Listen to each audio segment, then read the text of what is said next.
नहीं कर सकता। बेटी का बाप चाहे कितना भी गरीब है, लेकिन बेटी के लिए वो सारी दुनिया होता है। और जब बेटी के हाथ पर, बेटी के सिर पर बाप का हाथ आता है ना, तो बेटी यूं समझती है कि अब मैं दुनिया की सबसे सुरक्षित जगह पर, सबसे सुरक्षित जगह है बेटी के लिए। कितना भी ससुराल में सुख हो, आनंद हो, लेकिन बेटी जब पीहर जाती है और बाप भले ही बूढ़ा हो गया हो, उसके हाथ कंप रहे हो भले ही, लेकिन वो धीरे से बेटी के सिर पर स्पर्श करता है ना, तो बेटी का नैन भर जाता है कि दुनिया में बहुत स्पर्श मिले, बहुत तरह के सुख मिले, लेकिन इस सुख के बराबर कोई सुख नहीं है। क्योंकि पिता का सिर हाथ पर आता है, एक अलग तरह से बेटी का भाव बन जाता है। और बाप भी जब बेटी का विवाह करता है तो भले ही जमीन बेचनी पड़े, लेकिन बेटी का विवाह ठीक होना चाहिए, बेटी के हाथ पीले होने चाहिए, अच्छे होने चाहिए, तो बेटी के लिए सब कुछ लुटा देता है। बाप का और बेटी का रिश्ता। जनक, जनक का नाम सुना? सीता के पिता। वो सीता के पिता जब उनको विदेह कहते थे, और वो सीता के पिता कभी रोए नहीं थे, लेकिन जब जानकी की विदाई करी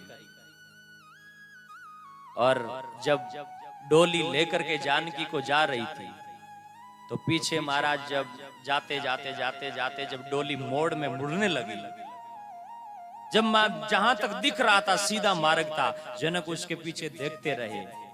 और जब वो डोली मुड़ी तो हाय जानकी, हाय सीता, तुम आज चली गई, ऐसा कह करके जनक भी रो पड़े। आज के बाद में बेटी मेरी सुध कौन लेगा, तुम्हारे बिना मेरी कौन संभाल लेगा।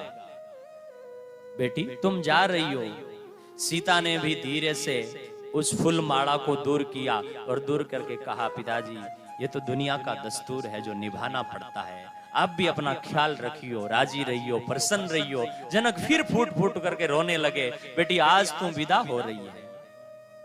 याद रखना मेरे सजनों, जब घर में एक कन्या की विदाई होती है ना, उस समय जब बेटी को विदा किया जाता है तो बाप को पकड़ करके लाना पड़ता है, कहीं खोज करके लाना पड़ता है कि अब बेटी की विदाई करनी है। क्योंकि वो 20 साल तक पाल पोस करके एक टुकड़े को अपने हाथ से विदा कर रहा है, उसके नैन भीग जाते हैं।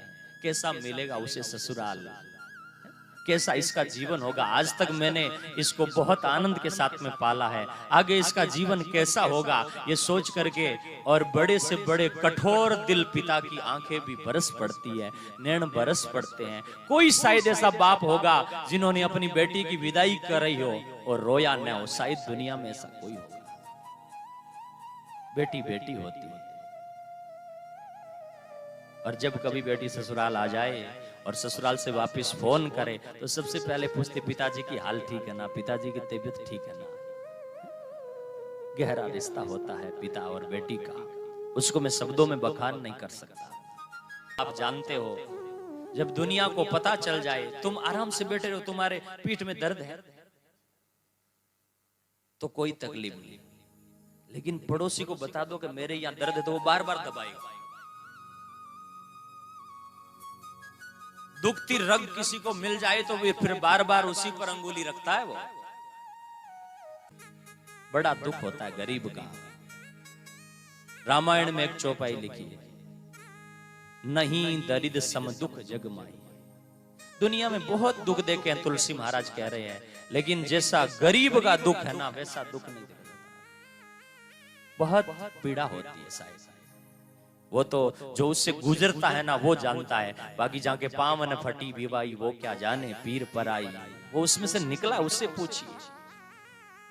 जिसके महीने के लाखों रुपए आते उन्हें क्या पता, लेकिन जिसका शाम सुबह रोटी बनाना भी मुश्किल हो जाता है, उसके घर जाकर के कभी देखिए कितनी पीड़ा होती है, कितना दुख होता है। गरीबी बहुत कठिन होती है। भगवान जो है ना, कभी भक्तों की लाज जाने नहीं देते हैं। परीक्षा जरूर लेते हैं, लेकिन भगवान भगत को आखिर में जो अपनी भक्ति पर पक्का रहता है ना, उसको उतना देते हैं कि जितना दुनिया ने कभी गिना नहीं होगा।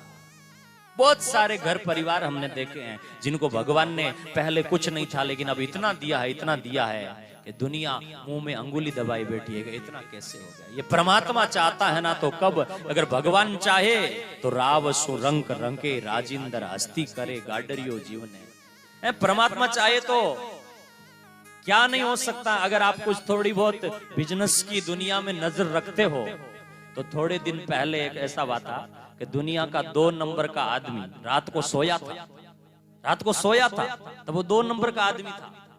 दुनिया में 2 नंबर का आदमी था वो, और रात में कुछ ऐसी रिपोर्ट और चला के सुबह उठा तो 14वें नंबर पर चलेगा। अडानी एक हिडनबर्गर की रिपोर्ट के कारण कब संपत्ति का कोई पता नहीं चलता है, कहां तो उसके अरबान खरबान 2 नंबर का आदमी तो सोया, अब जाकर के धीरे धीरे फिर वो अपना कवर कर रहा है, कंट्रोल हो रहा है वापस धीरे धीरे, अब उसका स्तर कुछ ठीक हुआ है। तो इस संपत्ति का कोई भरोसा नहीं है। रात में सो तब अरबपति, सुबह उठे तब रोडपति, कोई पता नहीं है संपत्ति का। एक बात, इस बात पे ध्यान रखना, भगवान का जो भगत होना उसको कभी दुख मत देना, क्योंकि भगवान अपना अपमान सहन किए हैं, लेकिन द्रौपदी का अपमान करने वालों को भगवान ने सहन नहीं किया है। भगवान ने अपना अपमान सहन किया है, लेकिन कंस ने जब अपमान किया दूसरों का, देवकी का, तो उसको उन्होंने सहन नहीं किया। भगवान ने अपना अपमान तो सहन कर लिया, कोई बात नहीं, लेकिन जब सीता का अपमान किया रावण ने तो सहन नहीं किया। भगवान ने स्वयं का अपमान हजारों जगह पर सहन कर लिया है, लेकिन जब भगवान के भगत को दुख दिया गया है तो भगवान ने उनका खेंकाल कर दिया है, नाश कर दिया है। इसलिए कभी भगवान के भगत को दुख मत देना।